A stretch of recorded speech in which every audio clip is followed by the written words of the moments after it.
Okay,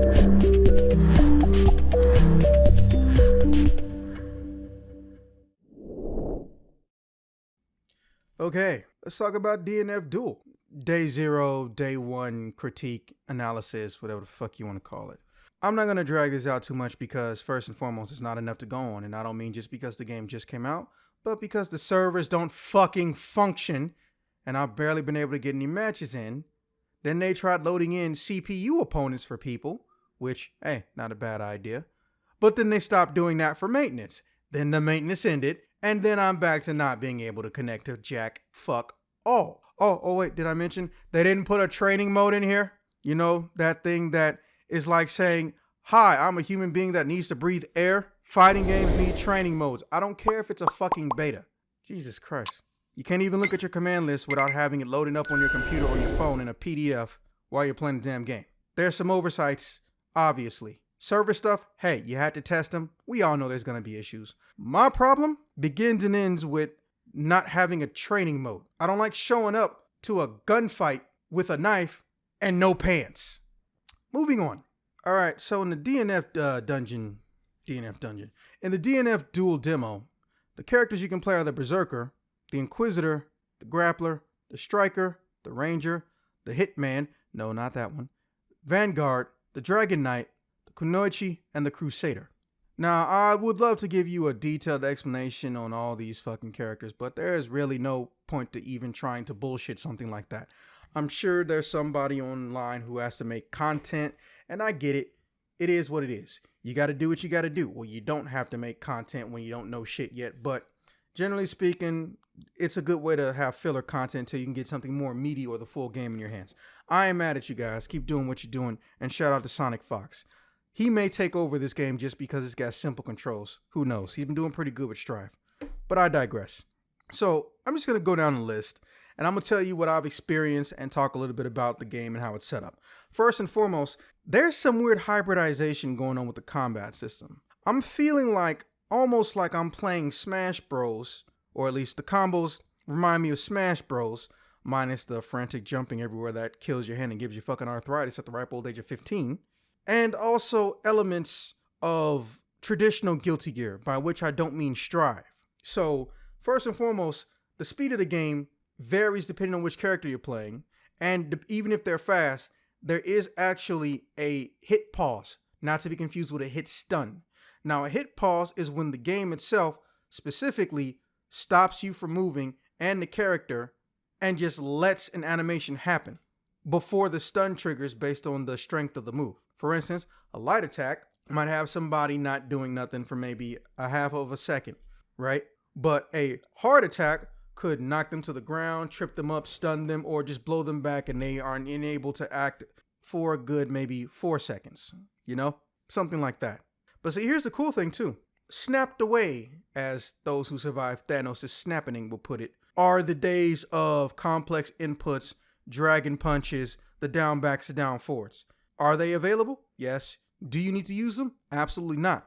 But unlike Grand Blue, there doesn't seem to be a cooldown system directly attached to this stuff. So, for example, we'll just say Berserker because I'm looking at his PDF right now. Let's say you want to do upward slash with Berserker, which, self-explanatory, it does an upward slash. With your skill button, you hit down skill. But if you want to link it into your mana moves, you press a direction or 5, which is the fighting game term for no button press on the analog stick, and then you hit the mana skill button. Literally, every single combo is structured like the side Bs for the Fire Emblem characters, minus Ike. Also, fuck Ike. You suck, Ike. I hope you're not in the next Smash Bros. And no, I'm not salty because Ike kicks my ass. Pfft. No, I just think he has no business being in the game and fucking he's too slow. I hate him. That being said, fucking it's beautiful how they chose to do it. Because now you have the option of linking special attacks, but you don't have to burn meter technically. Technically, you don't have to burn meter because you can go from your hard attack A button or B or A and B directly into your skill, and using a mana move is optional. Does it do more damage? Obviously, you're extending your combo. Duh. But let's say you run out of mana or you go into exhaustion mode, which is an actual thing that happens when you abuse your mana and you hit 0. You still got your skill moves. So you can both play offensively and conservatively, or you can play defensively and conservatively. All your mana moves cost mana, We don't have an exact price point on how much mana they cost, which is a fucking dumb thing to not tell us, even in the PDF they gave us. But your skill points are free. Everybody essentially gets about 4 or 5 moves. There's a neutral, there's the 2, which is down or south direction. There's the 6, which is the right direction. And then there's the 4, which is the back direction. And there's also one move in the air. And this applies to both the skill button press and the MP skill button press, or the mana button press. So you got your skill, down skill, right skill, left skill, air skill, and also down aerial skill. Sorry, forgot about one. All in the characters can have passive abilities, which we'll touch on later. Moving on into the super combos, though. Yeah, this one actually kind of sort of bothers me, because this is when it feels a little too Guilty Gear. Your super combos are kind of sort of structured like your desperation moves in Guilty Gear. The difference being, instead of a 2-fold activation, activate desperation mode, then hit them with the destroy down forward hard slash, you just have to press the awakening button and pray you don't miss. And I'm going to tell you why. Once you screw up, that's it. It doesn't come back. The only way you do a second awakening in your own match is if you're dead or you killed your opponent with it and you move to the next match. So when you miss with this, oh my God, do you feel it? It's like waiting on a paycheck and you just missed the mailman. Do people still use checks? Anyways, different characters obviously have different playstyles and different controls, despite them literally having skills that are executed the same way. Are there any advantages for utilizing your mana skills with the traditional down, back, down, forward, or forward, down, forward? We don't know yet, but all signs point to no. And I'm going to tell you why I wouldn't do it even if it was an option. What do you think is going to be easier to pull off for the human? Hitting 2 and then one other button, or going from 2 rolling around over into 6, or doing Dragon Punch motion, then hitting your mana button? Obviously, the path of least resistance. So that means north, south, east, west, neutral, and jumping neutral, which covers 7, 8, and 9 completely.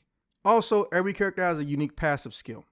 Do I understand what they all do? No. Some of them are easy. Some of them go off of lingo and assume you've played DNF. But realistically, the biggest problem with the passive skills is that there's not a fucking training mode. But I've beaten that dead horse.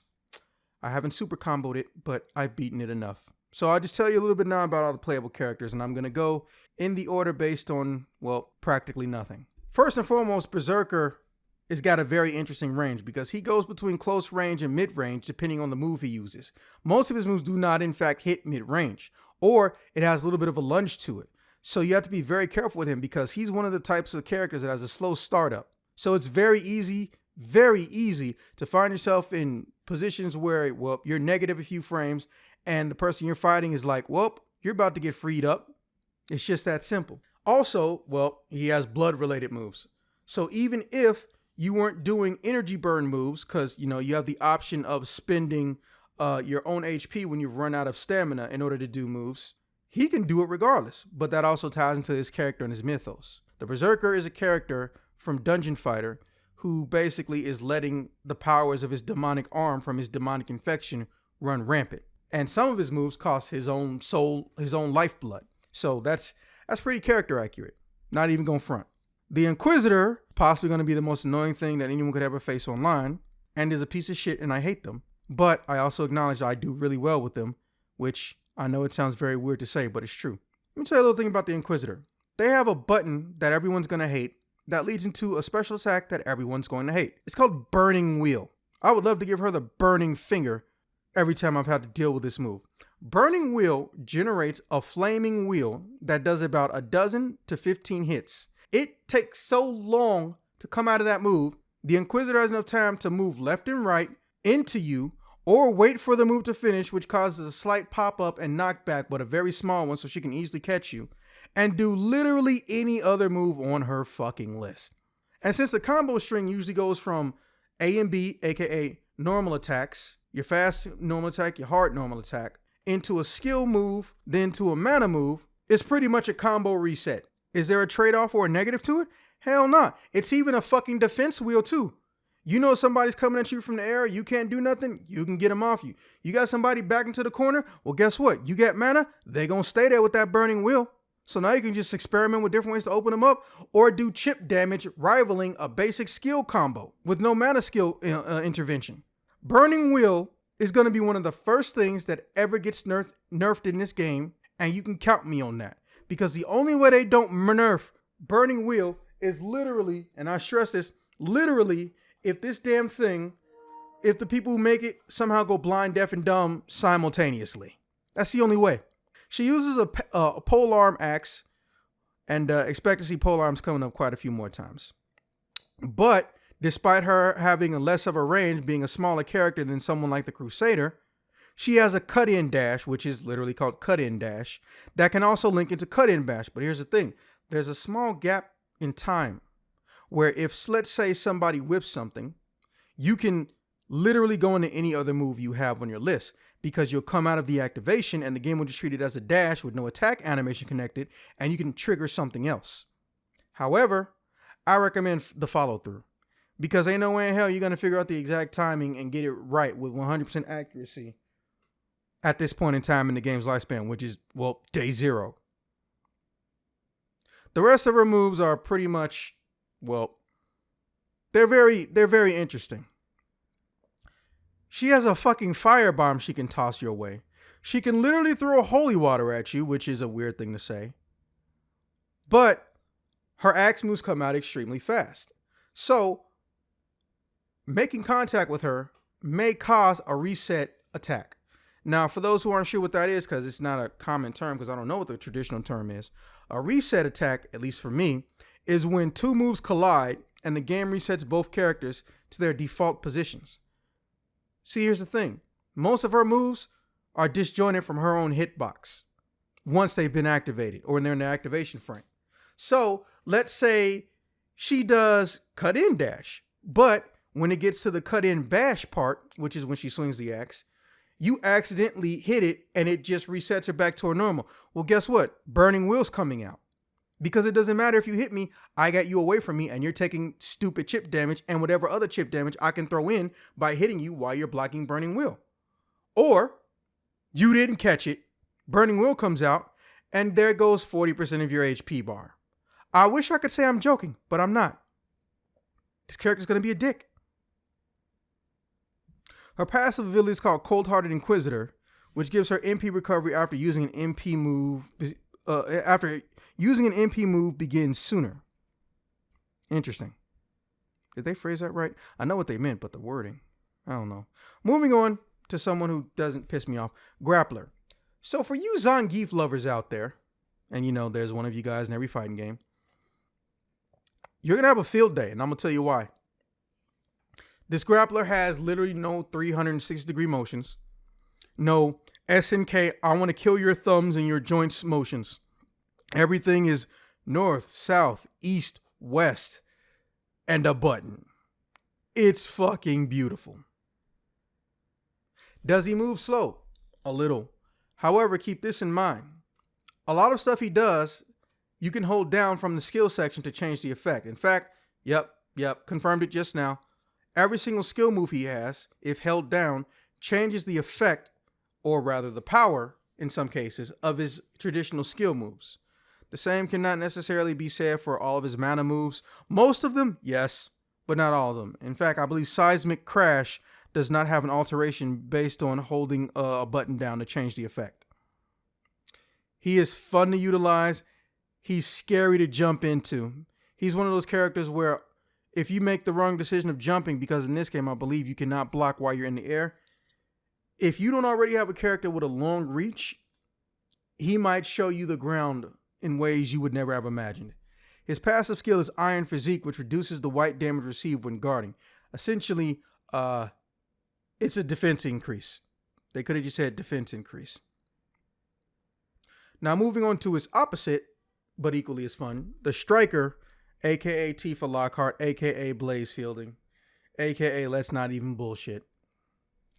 So, for those who played Marvel, you're going to get an Iron Fist feeling pretty much because she has about 2 moves that can lead into Rekkas, and even after the Rekkas, you can connect them with your mana moves. So, essentially, this character is designed to have some of the longest combos in game, with the exception of Burning Will Jackass, which does 90% of the work for her with one button press. Or, I'm sorry, a direction and a button press. Let me be technical for someone eat my ass in the comments. Anyways, Tiger Chain is your friend, but everyone's going to see it coming. So you want to use the few rushdown moves she has. However, they cost mana. Striker is a very unique situation because, as I mentioned, she can have the long combos. Just by pressing 5S repeatedly, you can do her Tiger Chain Strike and her Tiger Chain Bash. Essentially, she has about 3 or 4 moves right there she can chain together without the press of A or B at all, right? But that doesn't cancel out your use of mana skills either. So that means that Rising Fist, you can catch him with it. Mountain Pusher, you can catch him with it. 1-inch Punch, how else was you going to hit him?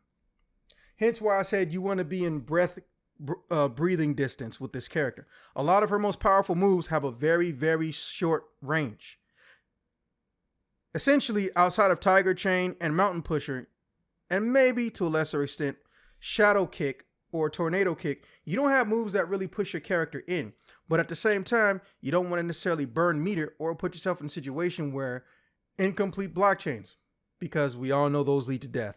And since it's day 0, essentially, it ain't worth the risk. Personally, just from wanting to play her and using her, I recommend starting off with something fast, or maybe if you're lucky, your B move, your hard move, and then trying to go into the big damage dealers. But you have to make sure you're not pushing your opponent away. The reason you have those charge forward moves, as in moving towards your opponent, is because sometimes, or most of the time, you're not going to be in the corner. Or if you're in the corner, it may not necessarily be a favorable position. So, obviously, something like Mountain Pusher is going to help you with trying to get a 1-inch punch situation. Tiger Chain Strike is going to help you get a 1-inch punch situation. Because Rising Fist is not going to move you into nobody. Now, her passive ability is called Power Fist. It increases attack and minimum damage per attack. Why can't they just say it increases your attack power? Next up is, well, the opposite of the Striker, the Ranger. Go ahead and get your Devil May Cry memes going. So in this game, I've noticed that one of the things they like to do with the long range characters, or things that are projectiles or meant to hit like a projectile but aren't projectiles, is the gun flare determines where the end of the active frame is. There's not necessarily a bullet. The Ranger's king of that shit. That don't mean he ain't got projectiles. It just means that depending on how close you are to that gun flare, you might not actually have to worry about shit. Also, he's a tall, lanky guy. So there were times when I had my Striker and I just ducked and he had moves completely miss. Remember, kids, your specials don't work the same when you're ducking. Is he going to be a problem online? Maybe if you're playing with very, very bad connection. But generally speaking, based on how this character moves and the fact that they gave him Mach Kick, most of his combos are going to start with something close range. He's not going to be able to start with something necessarily from long range or even really truly mid-range, because most of his mid-range moves have a startup that is easy to detect or easy to trigger the block, because a block is a button in this game. Yes, you can still do back, but there's a button for it too. The way I see him, he's meant to be a rushdown character, despite him using guns. In fact, the fact that he's using guns and is a rushdown character may even throw some people off. Dante, he is not, but a threat he can be to noobs who don't understand some basics about how gun characters are going to move around in fighting games.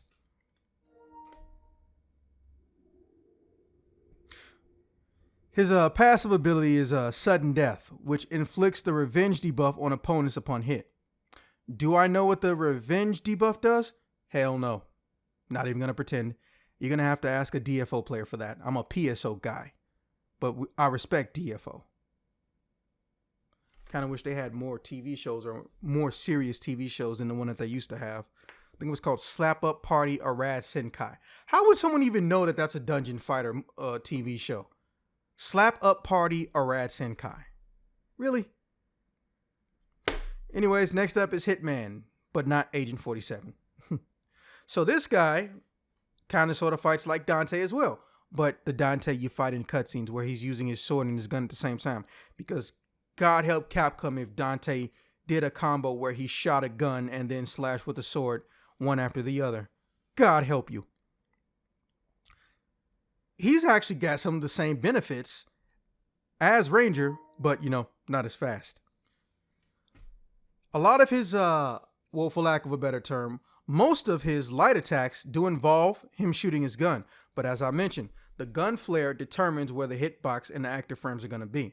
So when you hit with him in the air, he has 3 different hitboxes just from the gun flare. And that's a light move. That is the A button move. That's not a special. Let me remind you.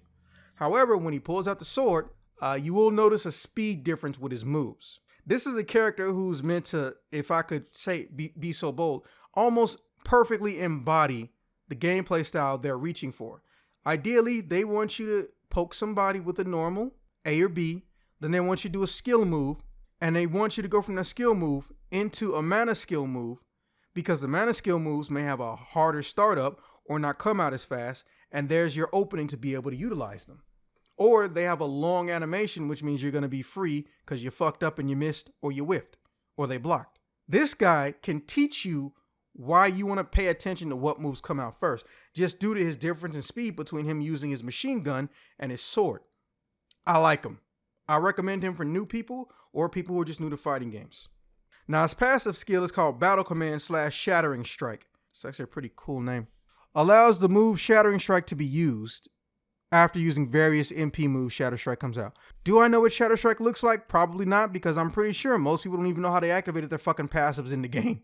Or at least not yet. Next up is the Antichrist of the noob. The guy who will swat you out of the sky from the ground, the Vanguard. He uses a big ass lance, and as I mentioned earlier, there's not really blocking in the air, at least that I've been able to find. So that means most of his moves by default can screw with you, whether you're mid-flight, at max height, or on your way coming down. He's going to be hell for Dragon Knights, which we'll touch into after him. Essentially, this character's job is basically to stand in the middle of the screen and make sure he's always safe, or that you're always potentially free. You do not want to whiff around this dude in the slightest. You do not want to do that in the slightest.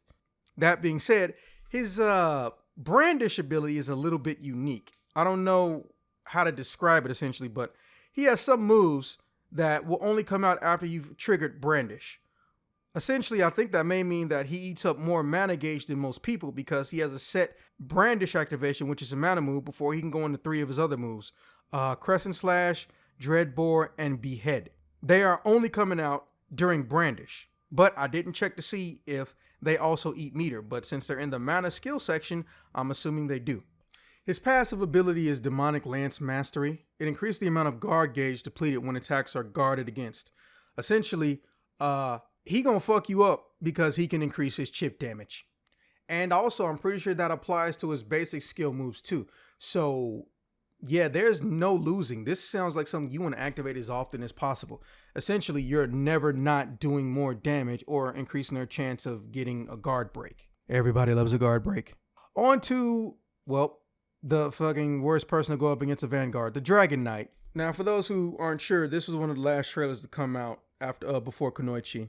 The Dragon Knight utilizes a dragon, to also help her fly, and on some level, gets an airborne dash allowing for various trajectories after jumping.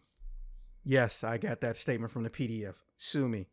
She does have a sword, and she can do some projectiles or projectile-like movements because of her dragon and her aerial. But here's the thing about her. Her reach is limited. She's kind of sort of like the striker in that sense. The difference is she's got a projectile.